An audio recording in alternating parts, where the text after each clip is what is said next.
Broadcom is where we start things off. Those shares are certainly in focus among investors, as according to a report this morning, Google has discussed dropping the company as their supplier of AI chips as early as 2027. Now, that's from Reuters. Reportedly, Google plans on designing the chips in-house.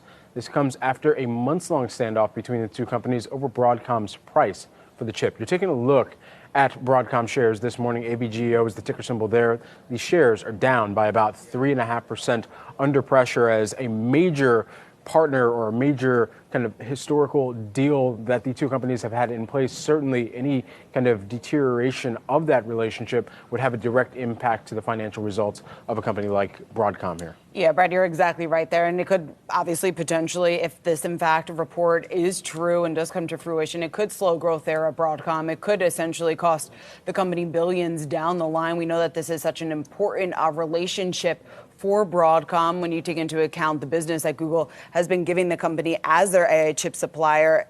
If we do see the two break apart, the question is, who is Google going to turn to in the interim, right? We are seeing some movement in Marvell Technology, and the information reporting there that Google could potentially be working on a move to Marvell Technology for the chips that are connecting services to the Ethernet switches. So we'll see whether or not that happens. I also thought that part of the report, the fact that we could eventually see Google try to build something in-house. Obviously, similar-esque to what we've heard from Apple, trying to bring their chip production in-house. Exactly what that means and the timeline of that, obviously, lots of questions there. Certainly.